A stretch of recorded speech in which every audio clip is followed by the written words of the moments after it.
So there are far too many people getting one thing wrong about the upcoming Silverado EV truck. So I'm not the biggest fan of the design. It looks fine to me. I've always been in the camp of pickup trucks are supposed to be functional. They're not supposed to be pretty, and I wouldn't really describe it as pretty, but it is fairly functional. In fact, if the Cybertruck bed ends up being much smaller than we originally thought, like these prototype models we've seen driving around Fremont, then the Silverado EV might be the biggest bed available in any electric truck, especially if you consider that midgate. But between Twitter threads and YouTube comments already, I've seen tons of people that for some reason are falling for the deceptive marketing that GM is throwing out there, which is that it starts at $40,000 and has a 400-mile range. So that must obviously mean the pickup truck costs $40,000, and that means you get 400 miles of range. If you do more than 20 seconds of research, you will quickly realize that is not the case. They unveiled and talked about two different models of the Silverado EV. One of them is the WT, which is more catered towards fleet vehicles and for businesses, and I'm pretty sure on the website they directly mention that the WT does not even have the midgate. That is reserved for the RST, which basically has most of the features that we talked about at the Silverado unveiling. That's got the midgate where you can start using like a 10-foot bed alongside the four-wheel steering, and of course the 400-mile range. All of those types of things are going to be reserved for the well over $100,000 version of the truck. And I think there's far too many people out there that genuinely think that there is supposed to be a 400-mile range truck with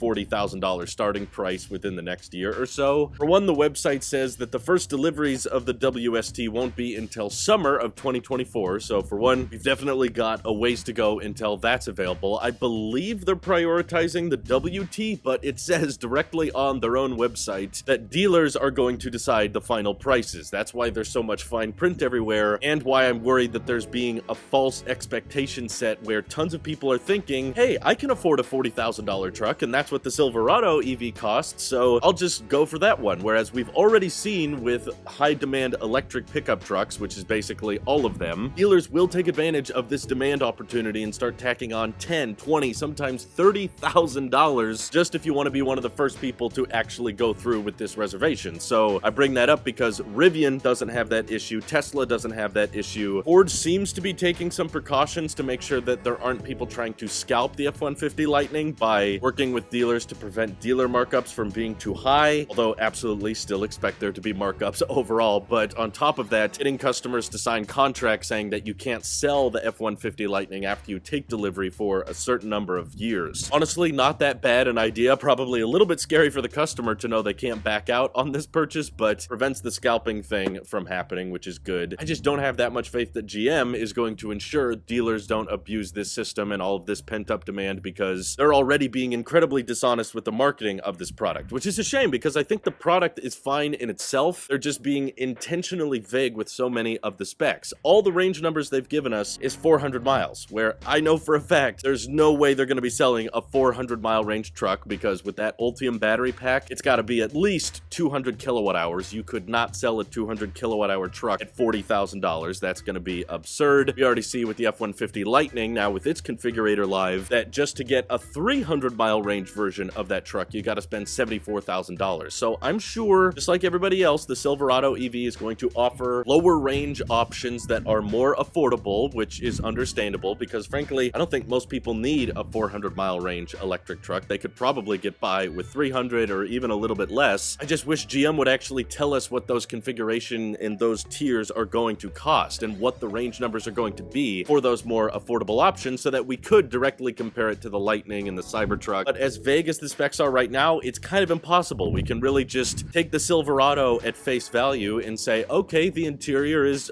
pretty traditional and the frunk seems a lot more practical than the Cybertruck or the Rivian frunk, and the bed feels really huge. I love that they prioritize the midgate. I think the more and more I think about electric trucks, the more I realize a midgate is going to become a pretty standard, like, crucial feature. It's actually bothering me that we don't know if the Cybertruck has one, and I'm really hoping one day the Rivian could actually get a midgate, because that just allows for so much more flexibility when it comes to what you can actually fit in the bed. I know electric trucks have a harder time with these extended beds right now, so being able to take advantage of a midgate makes sense. So the product they nailed. I love the four-wheel steering, and I think 400 miles of range is a great number, but when we don't know how bad the dealer markups are going to be, and we don't know any of the prices of the lower range options, it just makes it incredibly difficult to compare. I want to do a comparison video where we can say, for this much you can get a Silverado, and for this much you can get a Rivian, and here's the different range options, but GM doesn't want to tell us. So I wish more people would pay attention to that instead of just combining the two numbers GM gave forward, which is, oh, starts at 40,000 and 400-mile range. That's not the spec, okay? And I'm gonna keep repeating myself on that one because I don't want people to forget it, and there's far too many people that have already taken that spec for granted. It's deceptive, it's dishonest, and it's frankly not okay if you want to start taking reservations for a product and be that vague about the at least targeted pricing. I know that it's impossible to predict in the future the impacts of inflation. In the case of Ford and GM, they don't know what the dealers are going to do. You know, Tesla has often ended up charging more than they originally thought, but they at least gave us a ballpark. They at least gave us a target price of what they were expecting, which may not be accurate all the time, but I would say it's better than nothing, which is what GM is essentially doing right now. Let me know how you feel about these intentionally vague specifications down below. Thank you to everyone supporting the channel over on Patreon. That seriously does help a ton, and I hope you all have an excellent rest of your day. Take care.